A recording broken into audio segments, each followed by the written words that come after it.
Hello दोस्तों, नमस्कार। आप सभी का स्वागत है डीआरके टीवी पर। मैं हूं आपका दोस्त डॉक्टर कन्हैया, बीकानेर, राजस्थान से। दोस्तों, आज इस वीडियो के माध्यम से भगवान गौतम बुद्धा का एक बहुत ही सुपर तरीका हम डिस्कस करने वाले हैं, जो हमारी एंजाइटी को पूरी तरह से जड़ से उखाड़ने में हेल्प करता है। क्या है ये तरीका, क्या है इसका साइंटिफिक बेसिस, पूरा मैं स्टेप बाय स्टेप एक्सप्लेन करने वाला हूं। पूरी तरह से अंडरस्टैंड करना, बहुत अच्छे से समझना, बहुत अच्छे से जानना। दोस्तों, सबसे पहले तो हम बात करते हैं कि ये जो एंजाइटी है वो होती क्यों है। दोस्तों, भगवान गौतम बुद्धा ने ये बताया कि हमारे अंदर जो किसी चीज को पाने की जो इच्छा है,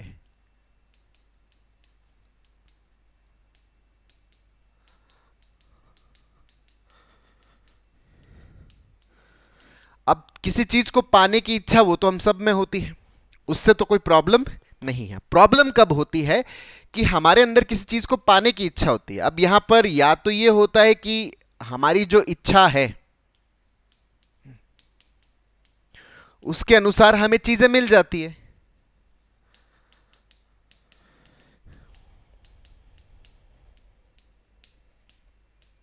जो पद आप चाहते हो वो मिल गया, जो घर आप चाहते हो वो मिल गया, जो नौकरी आप चाहते हो वो मिल गई, जो शरीर आप चाहते मिल गए, जहां आप जाना चाहते थे वहां आप चले गए। अगर आपकी इच्छा के अनुसार चीजें हो जाए तो फिर कोई प्रॉब्लम नहीं है।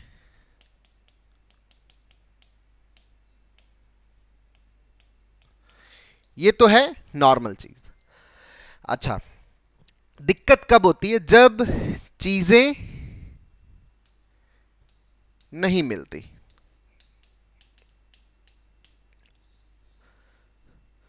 जो हमारी इच्छा है उस इच्छा के अनुसार जब चीजें नहीं मिलती तो हमें बुरा लगता है। अब इच्छा के अनुसार जब चीजें नहीं मिलती तो जो हमें नहीं मिला,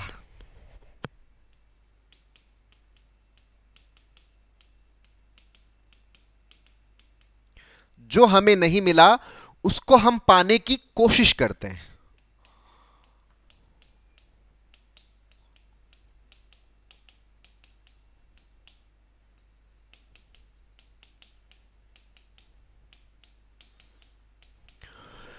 और जो हमें मिला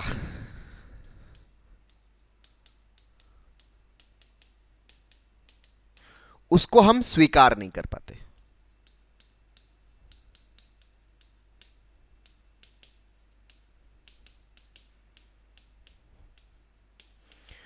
उसका हम विरोध करते हैं।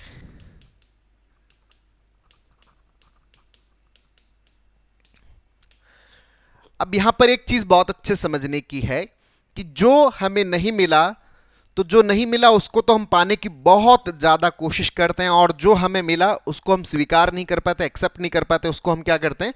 विरोध करते हैं, अपोज करते हैं। अब जब चीजें हमें हमारी इच्छा के अनुसार नहीं मिली तो हम उसे पाने की जब कोशिश करते हैं, और कोशिश के बाद जब चीजें नहीं मिलती,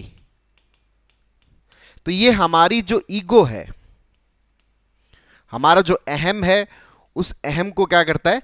नुकसान पहुंचाता है, ईगो को डेंट करता है, ईगो को घायल करता है।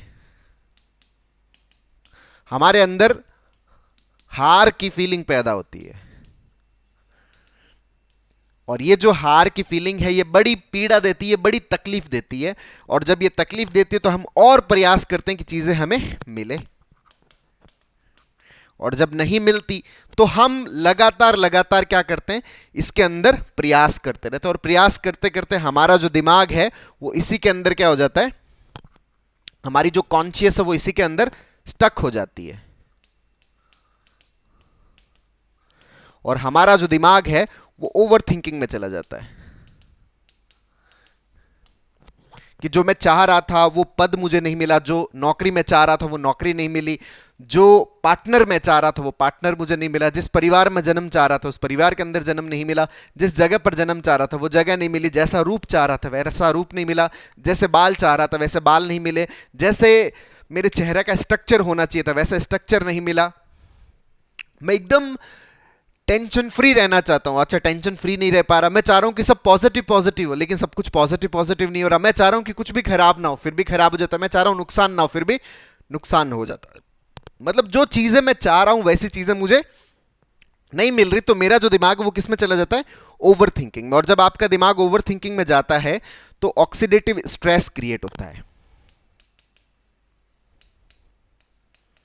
और ये जो ऑक्सीडेटिव स्ट्रेस है ये हमारे दिमाग के अंदर केमिकल इंबैलेंसिंग कर देता है। जो हमारे दिमाग के अंदर जो हैप्पीनेस के न्यूरोकेमिकल्स होते हैं, जो सेरोटोनिन है, डोपामिन है, उनका मामला गड़बड़ हो जाता है। और जब उसका मामला गड़बड़ हो जाता है तो हमारे अंदर एंजाइटी पैदा होती है, और उसके कारण से हमारे अंदर अलग अलग प्रकार के सिम्टम्स पैदा होते हैं। चाहे वो घबराहट हो, बेचैनी हो, हमारा मन किसी चीज में नहीं लग रहा, किसी से बात करने का मन नहीं कर रहा, चिड़चिड़ापन सा हो रहा है, दिमाग में चक्कर से आ रहे हैं, सिर घूम रहा है, पेट की गड़बड़ हो रही है, ये सारे जो सिम्टम्स है, ये सारे सिम्टम्स हमें किसके कारण से फील होते हैं? अपनी एंजाइटी। क्यों? क्योंकि एंजाइटी के अंदर हमारा जो ऑटोनॉमिक नर्वस सिस्टम है, एएनएस, वह असामान्य रूप से उत्तेजित होता है, जिसकी वजह से हमारे अंदर सिम्टम्स पैदा हो रहे हैं, जिसकी वजह से हमारे अंदर लक्षण पैदा हो रहे हैं। तो इस कारण से हमारे अंदर क्या हो रही है? एंजाइटी हो रही है। तो अगर हम चाहते हैं कि हम अपनी इस एंजाइटी से बाहर निकलें, अगर हम अपनी इस तकलीफ से बाहर निकलें, तो हमें क्या करना पड़ेगा? हमें समझना पड़ेगा कि जो हमारे अंदर सिम्टम्स आ रहे हैं वो क्यों आ रहे हैं। क्योंकि हमारा जो एएनएस है वो असामान्य रूप से उत्तेजित होता है, उसका रिलैक्स होना जरूरी है। वो कब रिलैक्स होगा? जब हम एंजाइटी से फ्री होंगे। एंजाइटी से कब फ्री होंगे? जब हमारा केमिकल इंबैलेंसिंग सही हो। वो कब सही होगा? जब हमारा ऑक्सीडेटिव स्ट्रेस खत्म हो। ये कब खत्म होगा? जब हमारी ओवर थिंकिंग खत्म हो। ओवर थिंकिंग कब खत्म होगी? जब हमारी कॉन्शियस जो स्टक हो रखी है, कॉन्शियस जो यहां पर अटकी हुई है, ये कॉन्शियस यहां से फ्री हो, यहां से लिबरेट हो। कॉन्शियस कब लिबरेट होगी? जब हमारा जो ईगो डेंट होना बंद हो। ईगो डेंट होना कब होगा? जब हम इस चीज को बहुत अच्छे समझ पाएंगे। क्या समझ पाएंगे? कि दोस्तों, हमें जो चीजें मिलती है वो हमें हमारे हालातों के अनुसार मिलती है।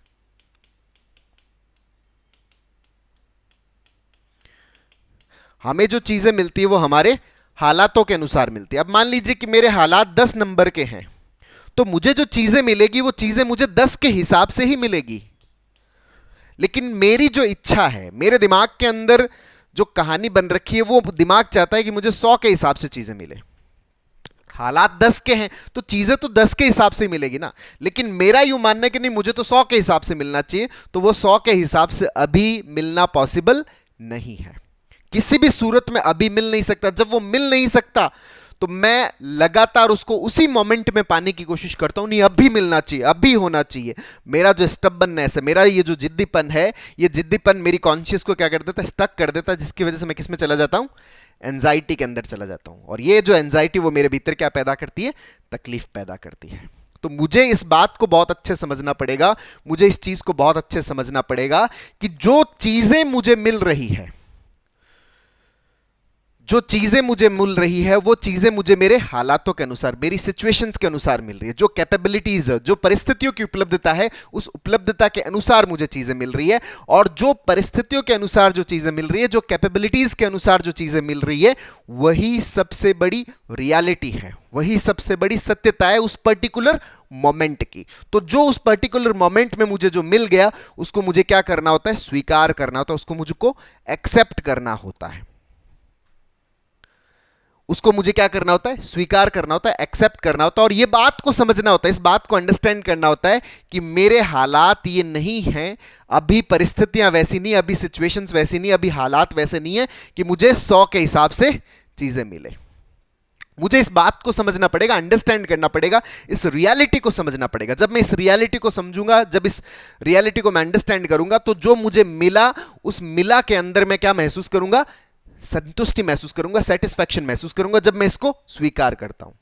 एक लाइन बोलते हैं ना कि राजी हूं उसमें जिसमें उसकी रजा है, इसमें भी मजा है और उसमें भी मजा है। लेकिन हमारा यह मानना कि नहीं, सिर्फ इसमें मजा है, ऐसा नहीं है।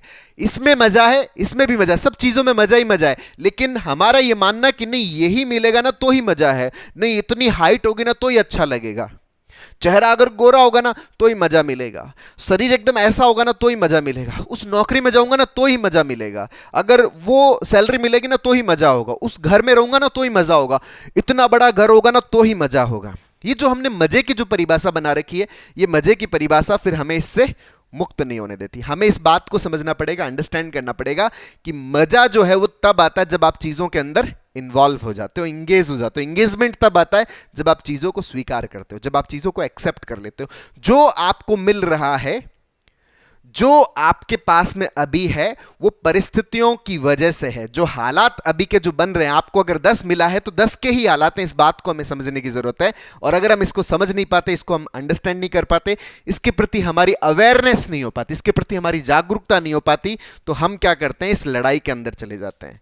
और उस लड़ाई के अंदर बार बार हम जब हारते हैं तो वो जो हारना है वो हमारे ईगो को डेंट करता है, और वो जो डेंट होना वो हमारी सेल्फ एस्टीम को डाउन करता है। और उस सेल्फ एस्टीम को बूस्ट करने के लिए हम फिर से लड़ाई लड़ना शुरू कर देते हैं, जिसके अंदर फिर से हमें क्या मिलती है, हार मिलती है। क्योंकि वो परिस्थितियां, वो हालात नहीं है। और वो जो हार मिलती है वो हमारी कॉन्शियस को क्या कर देती है, स्टक कर देती है, जिसकी वजह से हम ओवर थिंकिंग में जाते हैं। और वो over thinking oxidative stress, chemical imbalancing, anxiety और फिर हमारे अंदर अलग अलग प्रकार के सिम्टम्स पैदा कर देती है। तो अगर हमें इन सिम्टम्सों से बचना है, अगर हमें इस एंजाइटी से बाहर निकलना है, तो हमें इस मैकेनिज्म को समझना पड़ेगा कि जिस चीज के पीछे मैं अभी इस मोमेंट के अंदर जो स्टक हो रखा हूं, जिसके पीछे मैं लगा हुआ हूं, वो सिर्फ और सिर्फ मेरे मन की कल्पनाएं हैं, वो काल्पनिक चीजें हैं। उसकी परिस्थितियां अभी नहीं है, उसके हालात अभी नहीं है। जो मुझे अभी मिल रहा है वो हालातों के अनुसार मिल रहा है, वो परिस्थितियों के अनुसार मिल रहा है। और जो परिस्थितियों के अनुसार मिल रहा है, जो हालातों के अनुसार मिल रहा है, वही सत्यता है। मेरा शरीर जैसा है, मेरा लुक जैसा है, मेरा कलर जैसा है, मेरे बाल जैसे हैं, वो हालातों की वजह से, परिस्थितियों की वजह से। और परिस्थितियों की वजह से जो भी चीजें हैं वो इस पल में, इस मोमेंट के अंदर परफेक्ट है, इस पल के अंदर, इस मोमेंट के अंदर परिपूर्ण है। जब आप इस परिपूर्णता को स्वीकार करते हैं, एक्सेप्ट करते हैं कि जो अभी है ना, जो इस पल के अंदर मौजूद है, वो परिपूर्ण है, वो परफेक्ट है। तो जब इस पल में सब परफेक्ट है तो और परफेक्ट करने की जरूरत नहीं है, और परफेक्ट करने की जरूरत नहीं है। तो आपकी कॉन्शियस उस टास्क से क्या हो जाती है, फ्री हो जाती है। फ्री होती है आपकी कॉन्शियस किस में आ जाती है, प्रेजेंट में आ जाती है। और जब आप प्रेजेंट में आते हो तो प्रेजेंट में आपकी हर एक चीज का आपको क्या महसूस होता है, आनंद महसूस होता है। और प्रेजेंट ही आपकी क्या है, सबसे बड़ी रियलिटी, सबसे बड़ी सत्यता। तो जो मिला, अगर हम उसको पूर्ण रूप से स्वीकार कर लेते हैं, उसको एक्सेप्ट कर लेते हैं, और वो एक्सेप्टेंस हमारे अंदर तब आती है कि ये भाई जो परिस्थितियां बनी हुई ना, जो हालात बने हुए हैं, वो हालात इसी बात के बने हुए थे जिसके कारण से आपको ये चीजें मिल रही है। तो इस चीज की जो एक्सेप्टेंस है, इस चीज की जो स्वीकृति है, यही स्वीकृति हमें क्या करती है, इस चीज से लिबरेट करती है। भगवान गौतम बुद्धा इसी स्वीकृति के ऊपर बात करते हैं कि भाई जो परिस्थितियां बनी हुई है, जो हालात बने, वो हालातों के अनुसार जो आपको मिला वही सबसे बड़ी सत्यता है। और इसको आप जितना एक्सेप्ट करते हैं, जितना स्वीकार करते हैं, उतना ज्यादा आपकी कॉन्शियस है वो ओवर थिंकिंग से फ्री होती है, स्टक होने से फ्री होती है, और आप एंजाइटी से क्या होते हैं, मुक्त होते हैं। आप अपने दुखों से मुक्त होते हैं, और आप अपनी एंजाइटी से पूरी तरह से मुक्त होते हैं। तो दोस्तों, उम्मीद करता हूं आपको ये वीडियो पसंद आएगा। नीचे कमेंट बॉक्स में लिखकर जरूर बताएगा। और अब तक यदि आपने मेरे यूट्यूब चैनल DRK TV को सब्सक्राइब नहीं किया तो प्लीज उसे सब्सक्राइब करें, ताकि मेरे नए वीडियो का नोटिफिकेशन आप तक सबसे पहले पहुंचे। दोस्तों, हम लोगों ने जो एंजाइटी है, जो पैनिक है, जो ओवर थिंकिंग है, जो नेगेटिव थिंकिंग है, इसको हम पूरी तरह से कैसे खत्म कर सकते हैं, इसके ऊपर एक स्टेप बाय स्टेप लर्निंग का एक पूरा CBT का वर्कशॉप लॉन्च किया हुआ है, जिसका लिंक नीचे डिस्क्रिप्शन में है, जिसको आप अपने अंदर इंस्टॉल करके, जिसको आप सीख करके अपनी एंजाइटी, अपनी ओवर थिंकिंग, अपनी नेगेटिव थिंकिंग, अपना पैनिक, अपना OCD, इसको पूरी तरह से खत्म करने में बहुत अच्छे से मदद ले सकते हैं। बहुत बहुत धन्यवाद दोस्तों। जय हिंद, जय भारत।